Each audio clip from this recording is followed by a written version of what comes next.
बाजारपेक्षा 100-200 दर टाईट काढतो आम्ही आणि हे मार्केटमध्ये कोणी काढत नाही. याच्यामुळे माझं दुकान सील केलं. त्यांचं म्हणणं आहे दर जास्त काढून देऊ नका शेतकऱ्यांना.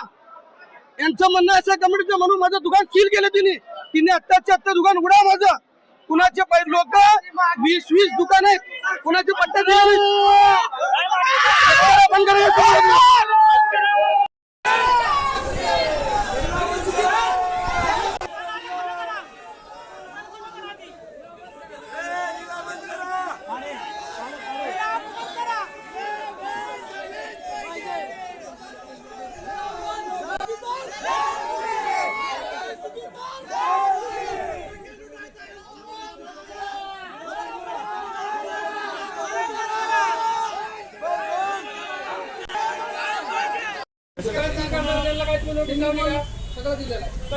सगळं दिलं शेतकरी तुम्ही काय बोल नका.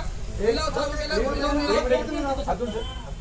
तुमच्या लिलाव चालू लिलाव करो लिलाव कर गाँव में बात करतो.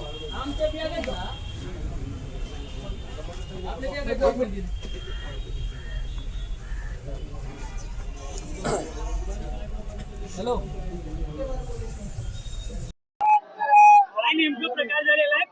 काय नाही मार्केटमध्ये 1-2-3 रुपयांनी आदिम बहिणी रेट जास्त काढल्यामुळं हा त्रास निघाला.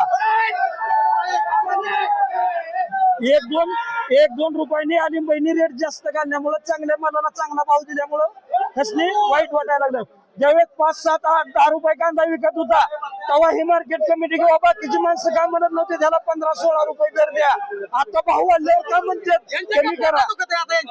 शेतकऱ्याला 2 पैसे यायला लागले रस्ते वाईट वाटायची काय गरज आहे.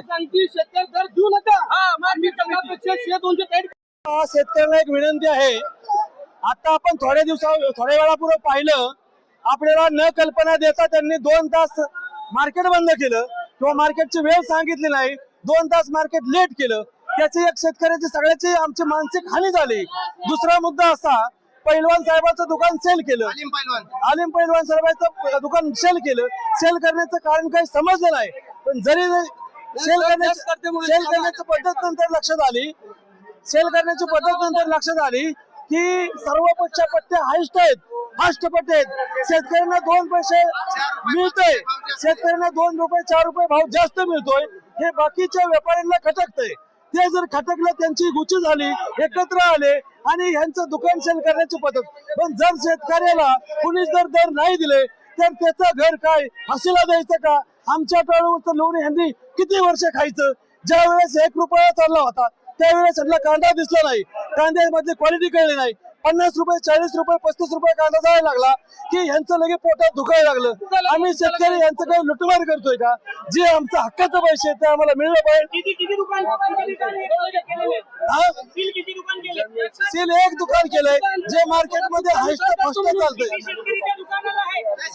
शेतकरी जवळजवळ शेतकरी 1,500 शेतकरी 500 शेतकरी आता सध्या आहेत. दुसरा मुद्दा असा की आमची मागणी आहे आमचा काय कुणावरती उपकार नाही किंवा त्यांचा आमच्यावरती नाही.